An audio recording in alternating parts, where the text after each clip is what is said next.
The Washington Post. Career prosecutors recommend no charges for Matt Gaetz in sex trafficking probe. Investigators see credibility challenges for two main witnesses in a probe of the congressman's alleged past dealings with a then 17-year-old. In other words, there's no evidence. There's nothing. That's it. Just some people with no credibility making accusations they can't back up. And so the prosecutors are like, ain't nothing we can do about it. We'll see. They're saying maybe they'll still bring charges, but it would be extremely unlikely to do so considering what they're saying now. But here's what happened. They start the probe. Someone leaks information to the press, and then all of a sudden, it's law. The media just says it's happening, and that's what they do. So my question is, with everything we've seen with the FBI, the Washington field office particularly, going after their political rivals, how much of this was an extortion plot? How much of it was because let's just show you the context here. This is from Politico. Florida man gets 5 years in plot to extort Matt Gaetz' father.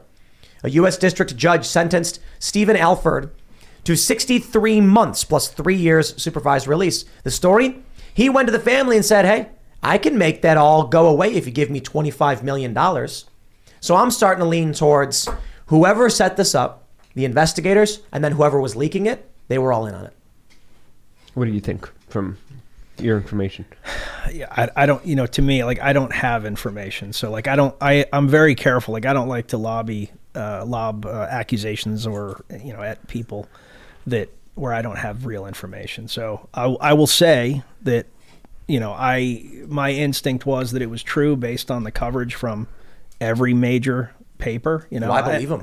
And what's that? Why believe him? Well, at this point especially. So, at the last, couple years of my life dealing with some of the things I've dealt with definitely has me questioning a lot more things. I'll say that. But, typically the Washington Post does a pretty good job. Disagree. It's my opinion that most David Weigel fabricated a story and then they secretly edited it 6 months later, and they never issued a public correction. He literally just wrote a fake story about the Seth Rich conspiracy, manufactured insane claims that made no sense, and then I actually get him on the phone, and he's at the Washington Post, and I'm like, you made this up, and he's like, okay. And then nothing happens. 6 months later, they go in without saying anything and they alter it to clean it up. And that's it.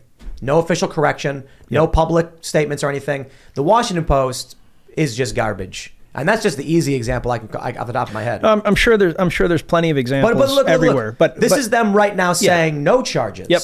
No, I see it. Yeah. Yeah. I mean, So who are these other outlets? And I will say that if when all is said and done, it comes out that, this guy is innocent, I mean, that's pretty terrible. Well, he was always innocent. But everyone's innocent until proven guilty. Right, exactly. So they just run fake stories in the press. What they play dirty games like these liberals tend to think that if you're accused of a crime, you're guilty of it.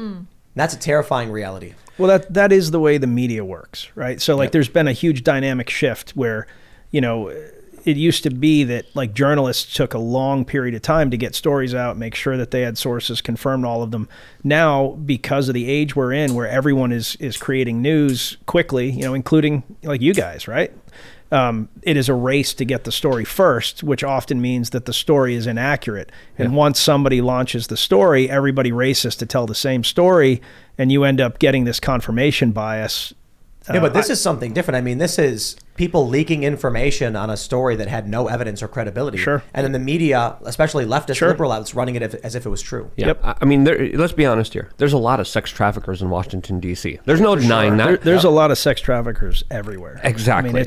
And it's important to note here that the FBI has been moving, according to the latest whistleblowers, agents off of those cases and moving them on to the January 6th cases. And when it came to this particular case, I did find it interesting because I do follow a lot of these stories. I think they're important to talk about, especially when it comes to things like the DC Madam. That's a whole nother crazy story that if you want to go down a rabbit hole, you could go down a rabbit hole with.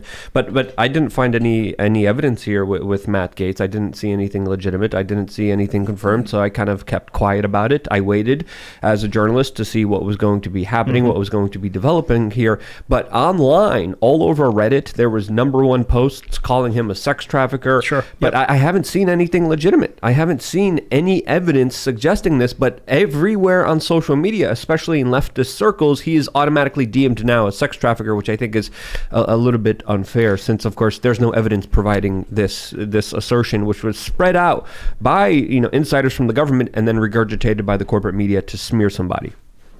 Yeah, I mean, I think there's always a bias against people you don't like. If you don't like somebody, it's very easy to believe bad things about them. Exactly. And and he's extremely far right, and is a continuous target. I just can't help feeling like this is a classic case of, we were talking about innocence until proven guilt.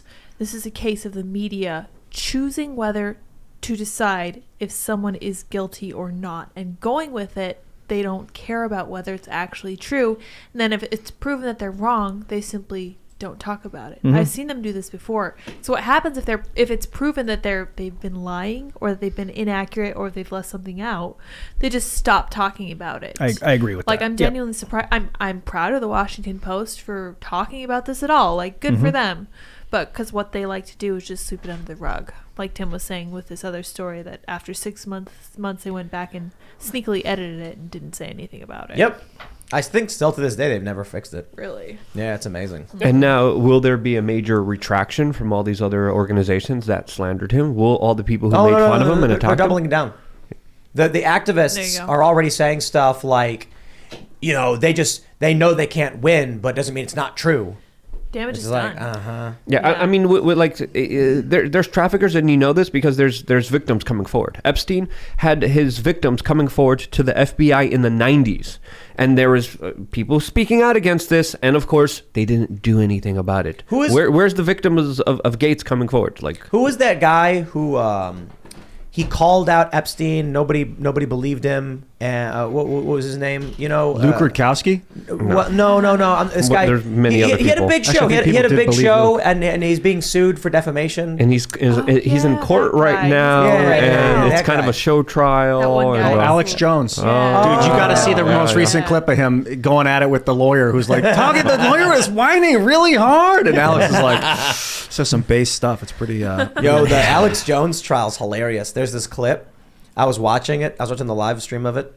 And the plaintiff's attorney asks him who he gets his sales reports from.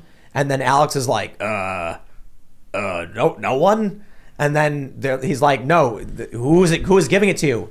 And then he's like, I'm not allowed to say.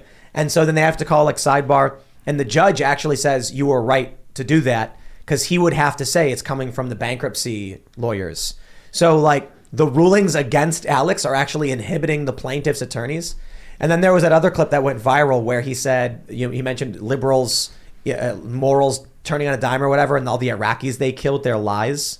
You saw that one? The lawyer was getting really emotional and sparking. He's like, it's emotional when you want to be emotional, but it's not when you don't. I'm sorry, I got to say talking about this. people's lives being lost. I got to say, the judge is inadequate.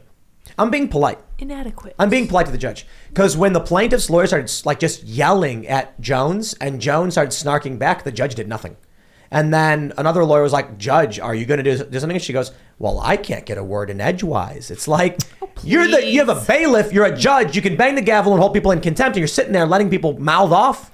Not only it's all for TV. It's all for TV. You have responsibility to do that as a justice. That's your courtroom. Whatever. It's all for TV. We're getting memes out of it, and the videos are funny, and it's just all. It's like, I'm watching that, and I can't remember who said it, but they said that the January 6th hearings are basically like nightly entertainment for wine moms. They're sitting there going ooh, what's going to happen next?